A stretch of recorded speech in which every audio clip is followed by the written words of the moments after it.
It was just about 10 months ago, on February the 24th, that Russian President Vladimir Putin announced a, quote, special military operation to, quote, denazify and demilitarize Ukraine.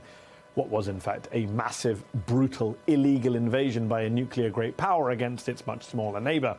It's hard to remember now just how bleak the forecasts were for Ukraine back then. Just weeks before the invasion, General Mark Milley, the chairman of the Joint Chiefs of Staff, told lawmakers on Capitol Hill that it would take the Russians 3 days to seize the Ukrainian capital of Kyiv, and that Volodymyr Zelensky, the comedian-turned-president of Ukraine, would be swiftly deposed or even killed. You know how that turned out? I think we all do. Despite the death and destruction, despite the millions of refugees fleeing the war zone, Kyiv still stands, and so does Zelensky, who was seen giving an interview that aired just the other day to David Letterman in a busy metro station in Kyiv.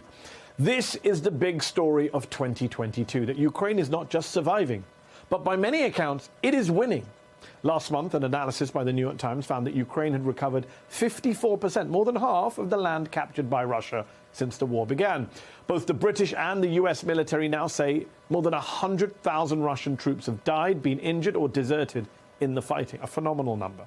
And on Monday, the British defense minister estimated that Russia has lost 4,500 tanks and armored vehicles, 63 jets, 70 helicopters, 150 drones, 12 ships, and hundreds of artillery pieces, all in less than a year of combat. Now, Ukrainian forces are even going on the offensive against Russian positions in the east as winter sets in. And while Russia increasingly relies on poorly trained conscripts and mercenaries and burns through its munitions faster than it can replenish them, the Ukrainians have proved us all wrong. But to be fair, Ukrainian guests on this show told us all year how this would play out.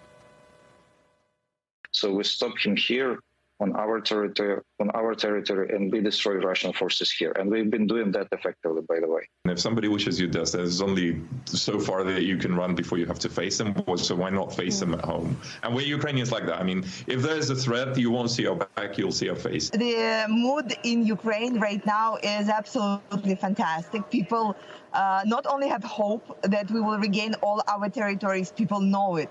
Same way as we knew it at the day one of the war, that we will be fighting and that at some point we will take what is ours, restore our sovereignty and free our people. Astounding. Just an incredible story of defiance against the odds, against an authoritarian, imperialistic regime, against war crimes. But hold on, because most of the questions that plagued Ukraine and the West at the start of this conflict are sadly still unanswered. Ukrainians say this only ends with all the Russians leaving all of Ukraine's territory. But how and when can that actually happen? And is there an off-ramp to negotiations anywhere to be found? What should be the level of US commitment to Ukraine, especially as an incoming Republican House majority threatens to cut current levels of aid to Ukraine? And it's not just in the US where future aid is at stake. How long will international attention remain focused on Ukraine before war fatigue sets in? Has it already set in? And finally, what is Vladimir Putin's real endgame now? At every setback, every failure, the Russian authoritarian leader has doubled down on his invasion, threatened war with nuclear missiles and dirty bombs. As winter bogs down both forces on both sides, and as Putin is faced with a stalemate or even a retreat, how willing is he to push that button? This week, Zelensky, the Ukrainian president, answered that question with a light-hearted jab at his Russian counterpart. Друга частина питання, чи є загроза ядерного удару від Путіна. Я бачив його, і я бачив його бажання жити. Він дуже любить це життя. А він любить життя. Він навіть сидить довгий стіл, він сидить, боїться від ковіду захворіти, або ще від чогось. Це говорить про те, що він боїться смерті, він любить життя. Тож я не впевнений, що він готовий застосувати ядерну зброю. I mean, it's kind of funny what he says, and it doesn't seem inaccurate. But with the fate of Ukraine, Russia, and arguably the world on the line, it's time to revisit all of these questions and ask at the end of this year, when and how does the killing end? Joining me now are Julia Ioffe, founding partner and Washington correspondent for Puck, and Anatol Lieven, senior research fellow at the Quincy Institute for Responsible Statecraft. Both of them have covered Russia and Ukraine throughout their long careers and have talked about these issues on this show. So welcome back to you both at the end of the year. You both came on the show back in February when the war began, or on the eve of war. So, Julia, I want to put this to you first and then to Anatol. Julia, did you see where we would be today in December 2022? How surprised, how shocked are you to find where we are right now, to see the situation Ukraine is in? Yeah, I did not foresee this. I was really hoping against hope that Russia wouldn't do this, that Putin wouldn't invade, because, I mean, as we've seen, his decision to invade Ukraine was based on completely flawed assumptions, on the assumptions that Ukrainians are basically Russians pretending to be Ukrainian, that Ukraine is a made-up country with a made-up culture, made-up language, made-up identity, and that Ukrainians would welcome the Russians with open arms, and that the Ukrainian government would fold and the Ukrainian army would fold. Obviously, that hasn't happened, but I did not expect that the Ukrainian army would still be fighting, that they would be winning. Yeah. And that we'd still be here today. It's absolutely astounding. And the Ukrainian people, I mean, they're, the people of the year in my book. Anatol, same question to you. How surprised are you by the ground situation in Ukraine today? Well, I did not expect, actually, the Russians to try to take Kiev, because it was clear to me, and I thought to Russian intelligence, that there would be tremendous Ukrainian resistance. So I thought that Putin would stop at trying to take eastern and southern Ukraine, Russia, where you have a population of Russian speakers who they could have, deluded themselves into thinking that they would support a Russian invasion. I must say, though, that, of course, Yulia is absolutely right. I mean, Putin was completely deceived by his own bad intelligence or by his own wishful thinking. But, as you pointed out at the beginning of the program, Western intelligence made the same mistake, and also thought that Ukraine would crumble very, very quickly, and offered to evacuate Zelensky because they thought Kiev would fall very quickly. So, indeed, the Ukrainians have surprised us all. Julia, Volodymyr Zelensky recently told David Letterman that if there were no Putin, there would be no war. But let's flip that around. How different would this war be if Volodymyr Zelensky were not part of it? Is he truly instrumental to the Ukrainian resistance? Can that resistance survive if something were to happen to him? How crucial has he been to the story of this year? I think that's been the other surprise of this war, is the strength and the competence of Zelensky's leadership. Going into this war, he was a deeply unpopular president. His approval ratings were something like 25-28%. The Ukrainian people did not much like or approve the job he was doing.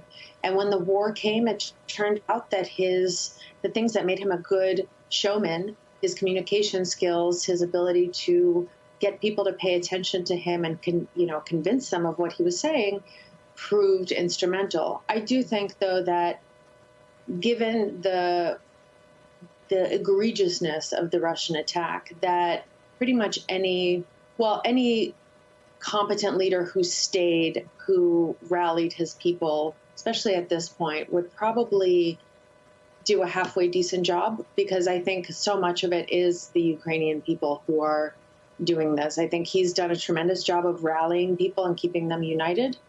But the fact that he is the one that became such a competent and inspiring leader to Ukrainians, given where he was at the, before the war started, is also a big shock.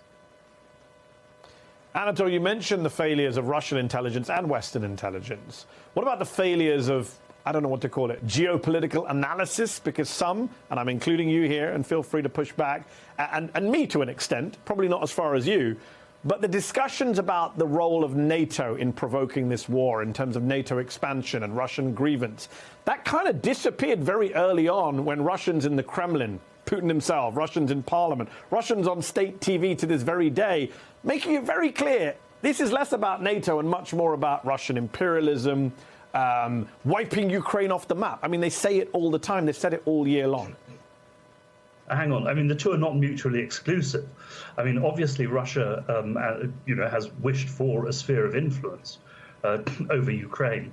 But if the West had not challenged Russian interests so directly, I think that there was a chance to avoid this war. And by the way, that's not just my opinion. Read the memoir of the present head of the CIA, William Burns, in which he says several times that the US push to bring Ukraine into NATO was an absolute red line for every Russian he talked to, and that he was warned again and again that there would be a violent Russian reaction against this. So, no, I mean, you cannot simply ignore the role of Western strategy in bringing about this war. Though, of course, Julia, naturally, that does not excuse Putin's invasion. Yeah, of course. Not at all, but, Let me bring Julia back into. Julia, isn't it interesting to you? You covered DC politics for Puck. It's been traditionally the left that has questioned foreign entanglements, foreign wars. And yet right now, the House majority coming into power in January, the Republican majority has made it very clear they're not interested in supporting Ukraine. They think it's a woke war. They think, ridiculous phrase, they think Zelensky is some kind of dictator while Putin is some kind of Democrat. A lot of the Marjorie Taylor Greenes, Matt Gaetzes of this world. But there's that lot. There's the far right. And then there's American public opinion as a whole. The war began with, the Ukrainian flag colors on the Kennedy Center in D.C., people putting Ukrainian flags on their porches. But Americans tend to have a very short attention span when it comes to foreign wars. How long, with a Republican majority in the House, as time goes by, how long do you think American support for Ukraine sustains?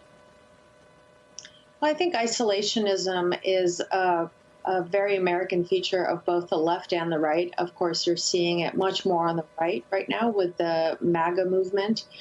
And it's echoed on both sides of the pond. What you're seeing on Fox News, what you're hearing on Fox News, you often hear on Kremlin State TV about how this war is actually not about NATO and not about Russian imperialism, but is actually about fighting the idea that instead of mom and dad, we'll have parent number one and parent number two, in Putin's own words.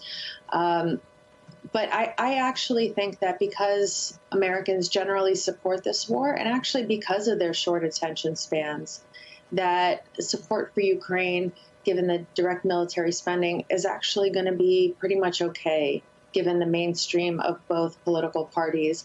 And given the fact that much of the spending that the U.S. is allocating to Ukraine is actually coming back directly to America. These are American-made weapons that are made in American factories with American workers.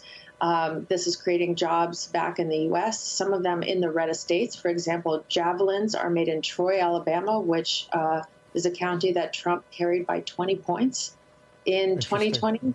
They're going to have to double up their factory space and hire more workers. So I don't know. Sounds like support for Ukraine is pretty good for MAGA.